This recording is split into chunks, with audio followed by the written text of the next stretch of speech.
하나님의 아들이 세상에 육신이 입고 오셔서 하신 말씀들을 날마다 내가 상고하면서 내가 세상을 어떻게 살아야 되는지, 하나님의 아들이 하신 말씀이 무엇을 말씀하시고 있는지 내가 올바로 깨달아야 되는데, 깨닫는 것은 내가 깨닫고 싶다고 해서 깨달아지는 것이 아니라는 겁니다. 그럼 어떻게 깨달아지느냐?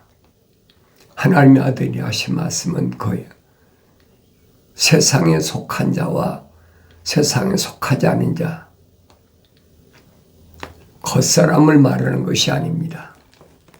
겉사람은 흑인이 흑으로 돌아가야 되니까 그 세상에 속할 수밖에 없지요.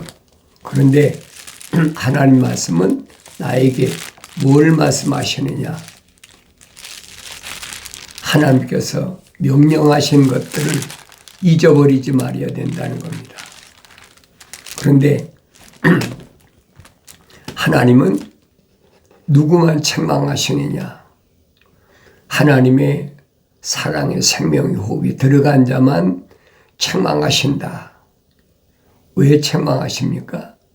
거룩을 잃어버리지 말라고.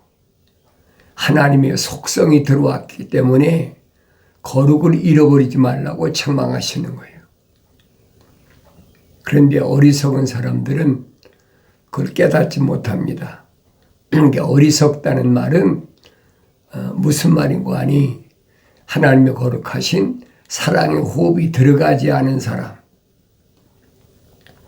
그런 사람을 사도 바울은 자연인이라. 자연인은 상관없어요. 피조물이 수단과 방법으로 뭘 얻어보겠다고 하니까 그런 사람은 상관없어요. 내가 여러분에게 말씀드리는 것은 누굴 얘기하고 있냐면, 모태에 있을 때, 어머니 태에 있을 때 하나님의 거룩하신 사랑의 생명 호흡이 들어간 사람. 하나님의 호흡은 뭡니까? 거룩이거든요. 거룩한 하나님의 속성이, 숨결이 들어갔다. 그 숨결은 뭐냐? 생명이라. 생명. 생명이란 말을 우리가 올바로 잘 알아야 돼요. 육신이 살아있는 것을 생명이라고 그러는 것이 과학에서 말하는 생명입니다. 그런데 성경에서 말씀하고 있는 생명은 영원한 생명을 가리킬 때 사용하는 말이에요. 그래, 영원한 생명을 가지느냐, 영원한 생명을 갖지 못하느냐, 둘 중 하나잖아요. 나는 누구인가? 영원한 생명을 소유한 사람인가? 영원한 생명을 소유하지 못한 사람인가? 그것을 피조물이 어떻게 세상에 나와서 내가 영원한 생명을 가지기를 원한다. 또 영원한 생명을 가졌다. 피조물이 어떻게 알겠느냐. 또 원한다고 해서 되는 것도 아니라는 얘기죠. 성경은 그 말씀을 해주고 있어요. 그러니까 내가 나 자신을 올바로 알려면 하나님의 말씀을 날마다 읽어라. 읽고 책망을 들어야 됩니다. 자주 책망을 받으면서도 목이 곧은 자는 그랬어요. 자주 책망을 받으면 돌이켜야 되는데, 나의 책망을 듣고 돌이키라 그랬잖아요. 그러니까 책망을 받고 돌이키는 사람이 있고, 책망을 받고도 안 돌이키는 사람이 있다니.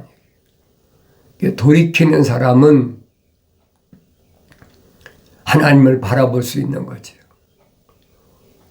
근데 하나님은 아무나 책망 안 하세요. 하나님의 거룩하신 사랑의 생명의 호흡이 안 들어간 사람은, 하나님의 거룩한 속성이 안 들어간 사람은 하나님 책망 안 하신다는 얘기예요. 그런 사람을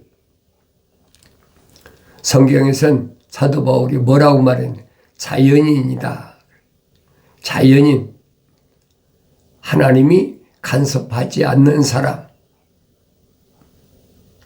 두 가지 종류의 사람이 있다는 것을 기억하셔야 돼요. 근데 나는 누군가? 책망을 받는 사람인가? 책망을 받지 않는 사람인가? 책망을 받지 않는 사람은 기고만장하지. 그래서 책망을 받으면서도 목이 곧다.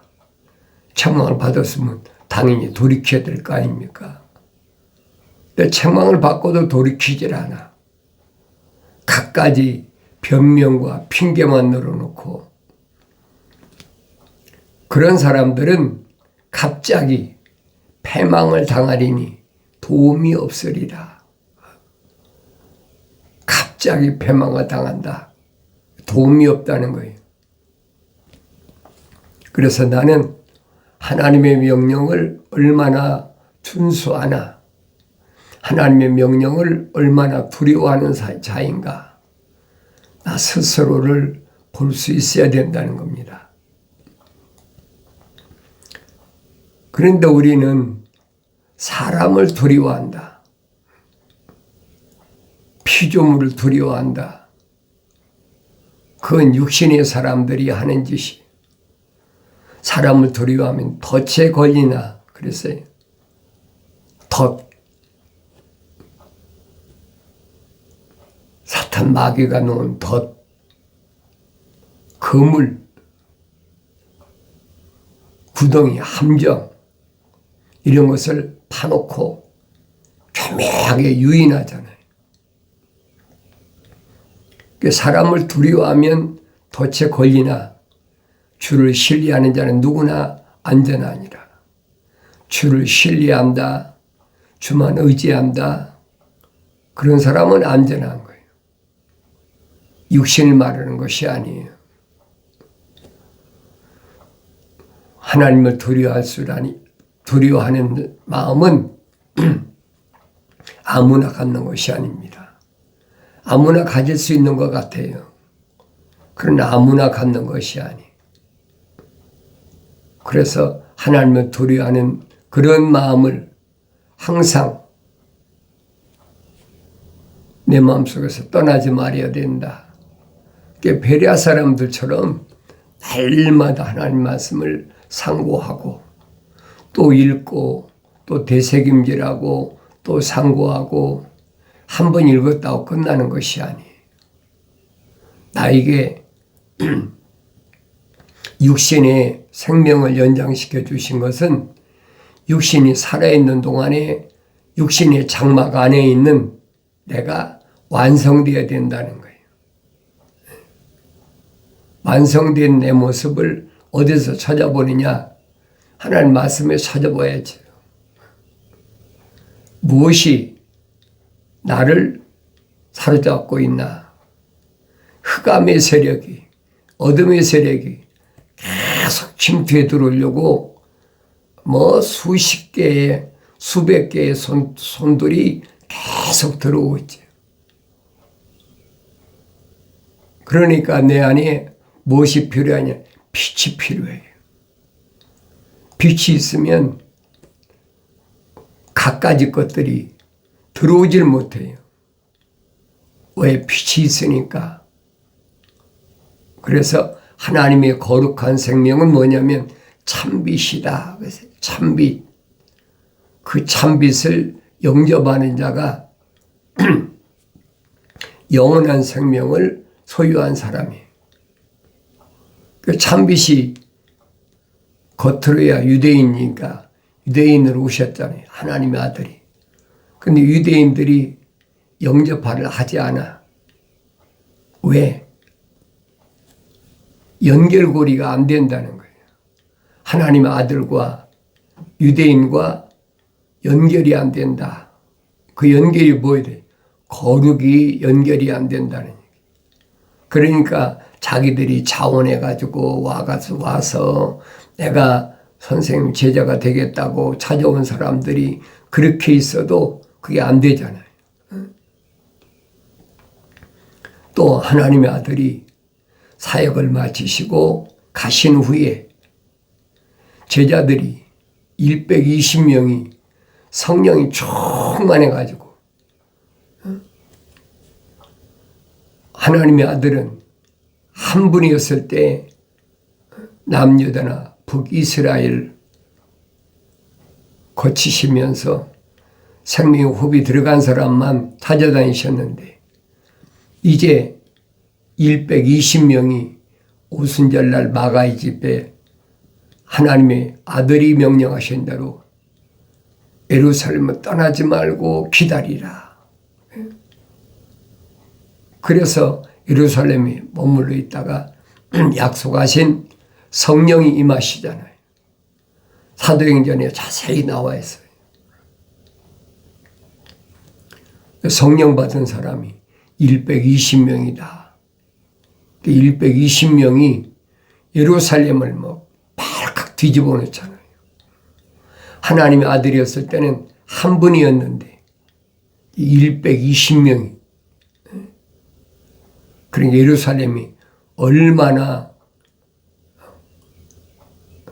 예수 믿겠다고 하는 사람들이 많이 찾아오는지 누가는 기록하고 있잖아요. 하루에 3,000명, 5,000명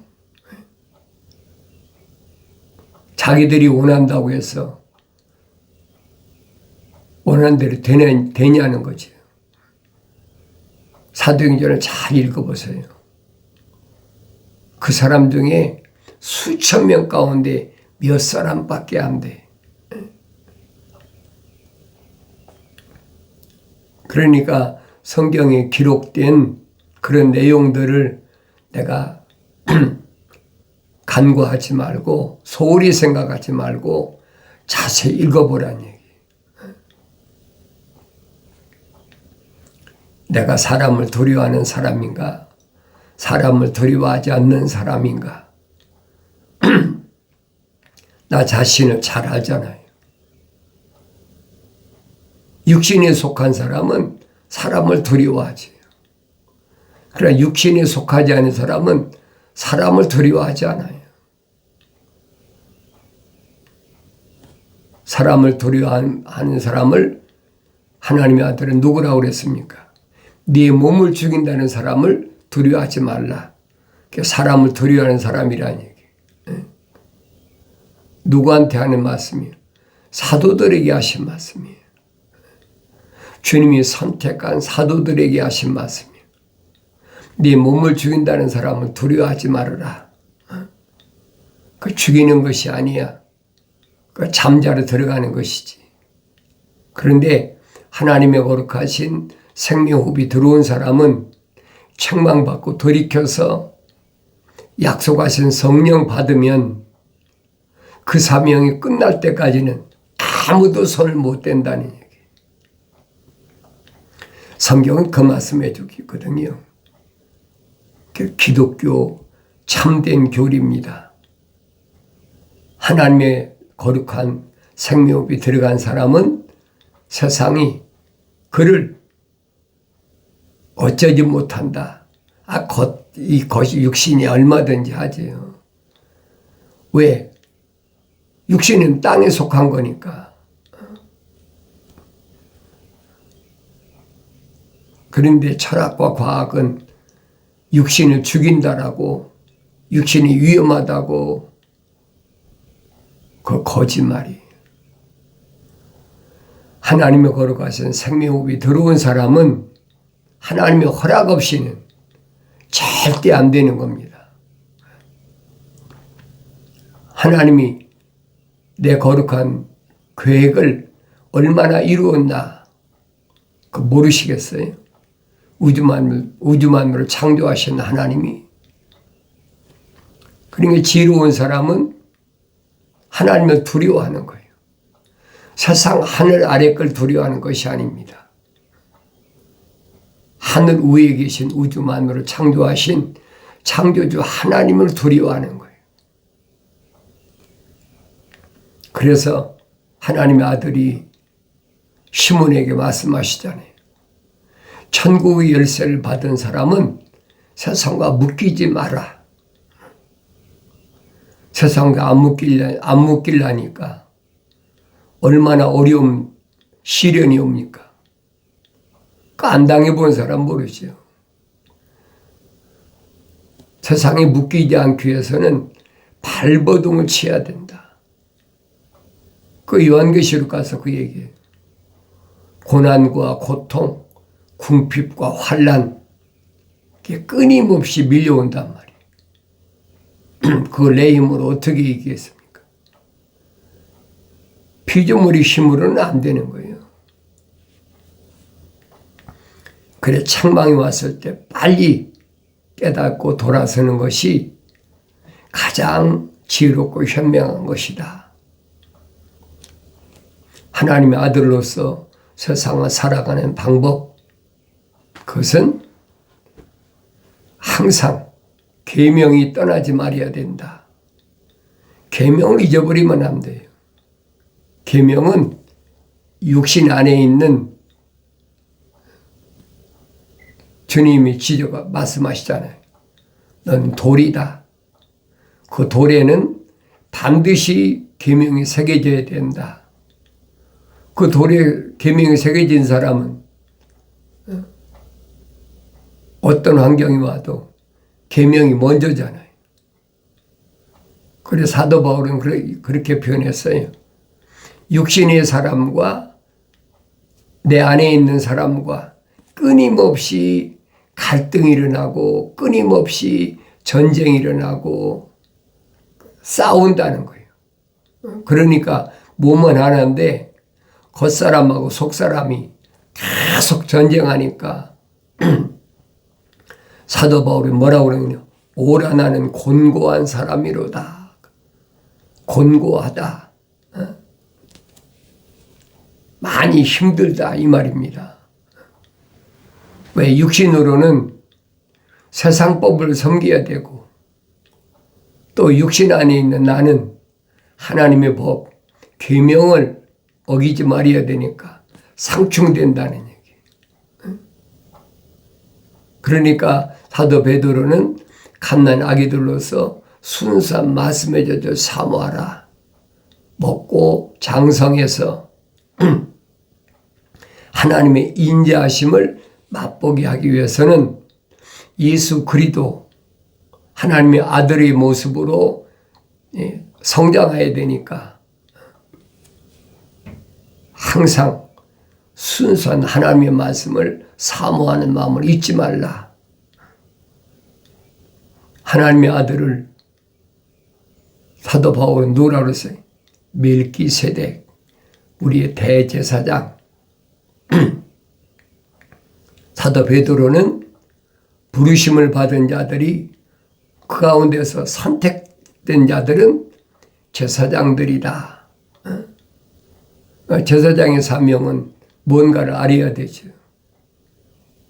항상 하나님께 예배하는 것이 제사장의 사명이에요. 그 사명을 온전히 감당해야지. 아무나 되는 게 아니잖아요. 하나님의 거룩하신 뜻에 따라서 하나님만을 기쁘시게 하는 제사를 드려라. 하나님을 기쁘시게 하는 예배를 드려라. 지난 과거에 어떻든 묻지 않으시겠다는 거예요.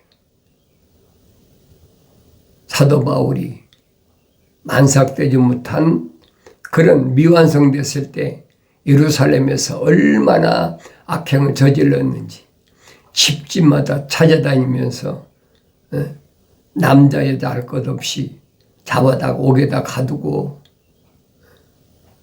그게 옳은 줄 알았으니까 그게 잘못된 일인 줄 알았으면 사도 바울이 했겠습니까? 그게 옳은 줄 알았단 말이에요. 유대교에 있을 때는 그게 옳다고 생각하니까 그런 일을 저지르고 마지막에는 무슨 일까지 저지릅니까? 성령이 충만한, 지혜가 충만한 모든 사람들이 칭찬받는 7 집사 중에 하나인 스데반 집사를 돌로 쳐 죽이잖아요. 살인까지 한 거예요. 그런데도 주님은 몰랐으니까 다 용서하신단 말이에요. 용서하시고 그 사명을 감당하도록. 용서하셨다고 그래서 그걸로 끝난 게 아니잖아요. 그 대가는, 징계는 반드시 받아야 돼. 근데 징계를 싫어한다? 그게 누구냐? 그게 남유다 사람들이. 그러나 북이스라엘이 136년 전에 아수르에게 무너져가지고 엄청난 시련을 당하는 것을 목격하고 있잖아요. 남유다니까. 북이스라엘이, 선지자는 그랬어요. 언니가 그렇게 음행하고 그런 일을 보고도 아우도 똑같다는 거예요.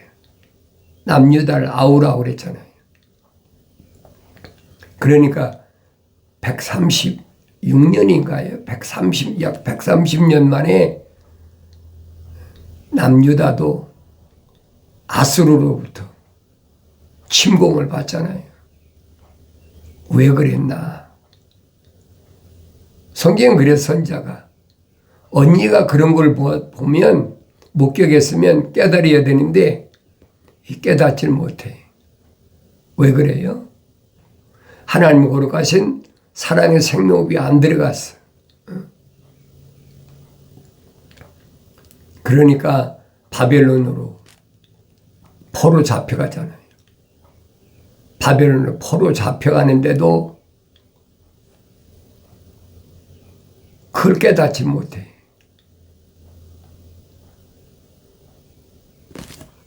그러니까 하나님이 원하시는 게 뭔가 하는 것을 내가 올바로 알아야지.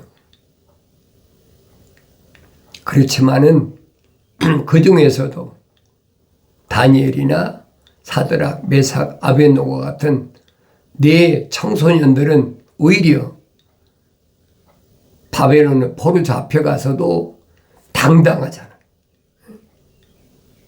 여러분, 패권 국가의 수장 아닙니까? 느부갓네살이.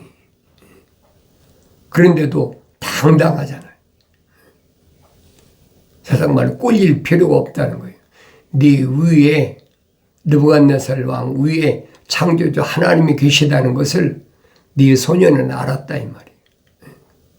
그러니까 하나님께서 징계하실 때 들어야 되는데 그걸 안 들으니까 네 소년들을 알으니까 당당하잖아요. 오히려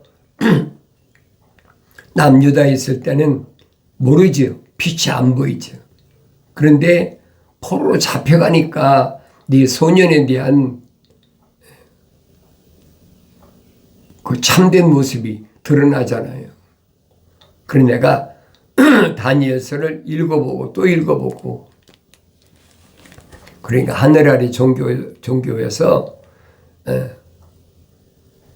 거룩한 책을 사용하는 그런 사람들이 다니엘서 2장을 아주 빼버리자는 거예요. 왜? 주님이 재림에 관해서 세상 끝날에 대해서 아주 명확하게 느부갓네살의 꿈을 꾼 것을 다니엘이 해석해 주니까 다 드러나잖아요. 그러니까 그게 싫은 거예요. 그러니까 여러분들이 내가 지금 어디까지 와 있나 하는 것을 알기로 나면 다니엘서를 읽으라. 또 신약에서는 요한계시록, 예수 그리스도에 관한 계시를 항상 주목하고 읽으라고 내가 권면하는 거예요. 왜 그러느냐? 하나님의 아들이 선포하셨잖아요. 영생은 이것이니 그 사람들이 유일하신 참 하나님 아버지와 아버지께서 보내신 예수 그리스도를 아는 것입니다. 예수 그리스도를 알아야지요. 유일하신 한 분이신 참 하나님의 아버지를 알아야 되죠. 그래야 나에게 영원한 생명을 얻는다는 거예요. 하나님의 아들이 하신 말씀이 바뀔 수가 있습니까? 안 바뀌지요. 그러니까 예수 그리스도에 관한 계시를 몰라가지고야 어떻게 내가 영생을 얻습니까? 그 요한계시록의 마지막 부분이 그거예요. 누구든지 생명책에 그 이름이 기록되지 않은 사람은 불못에 던져지더라. 미래 완료형이에요. 이게 바꿀 수가 없는 겁니다. 이미 결론이 나 있잖아요. 불못에 던져지더라. 그걸 어떻게 바꾸겠습니까? 누구만 생명책에 그 이름이 기록이 안 된 사람은 무엇이 기다리고 있느냐? 불못이 기다리고 있다. 그걸 피조물이 뭘로 바꾸겠느냐 이 말이에요.